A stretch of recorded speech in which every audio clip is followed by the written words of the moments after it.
कितना अजीब होता है ना रिश्ता निभाना। लेकिन औरतों की तरफ से नहीं।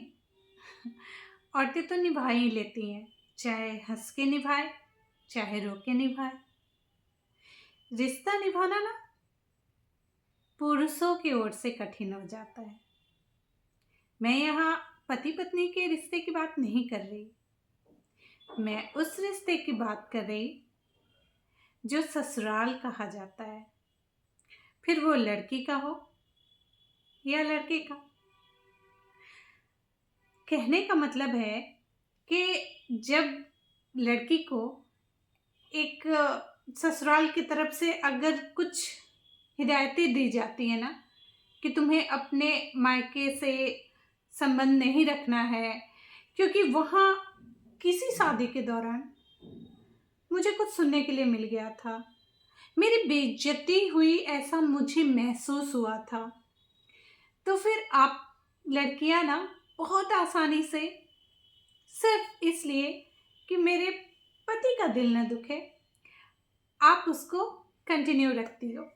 कहने का मतलब कि पति खुश रहें इसलिए आप उस जगह से नाता तोड़ लेती हो, उस मैके से, उस घर से जहां आप जन्म ली, जहां आप खेली, जहां आपके करीब 10-20 साल गुजरे हो, उस जगह से आप नाता तोड़ लेती हो सिर्फ इसलिए कि किसी पार्टी फंक्शन में या फिर कभी किसी वजह से भी आपके पति को या आपके ससुराल वालों को, सासू माँ को, ननद को या किसी को भी ऐसा महसूस हुआ होगा कि हाँ मेरी वहाँ पे बेइज्जती हुई थी।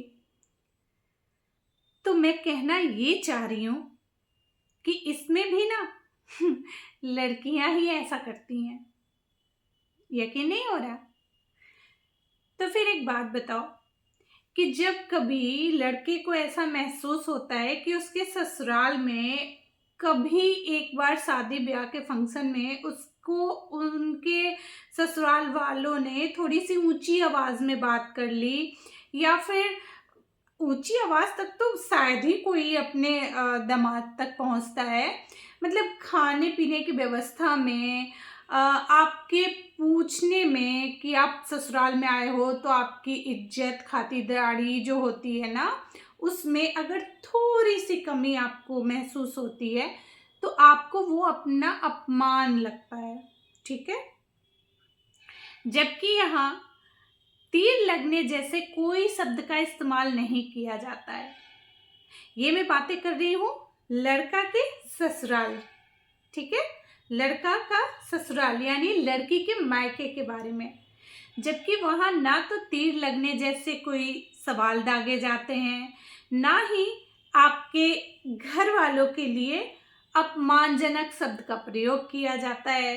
फिर भी सिर्फ उस शादी ब्याह में आपको, चूंकि आपने अपने बारे में जैसा सोच रखा था कि आप जाएंगे और आपको उस टाइप का ट्रीट नहीं मिला, तो वो आपको अपना अपमान नजर आया।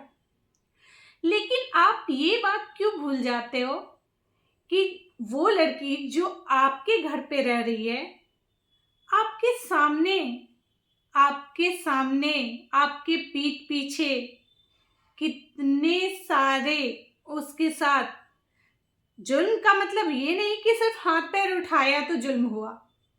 जो शब्द का बाण होता है ना, वो सीधे यहाँ लगता है, यहाँ। और उस ताने का क्या, जो तीर से भी ज्यादा नोकीले होते हैं। कभी सह पाओगे?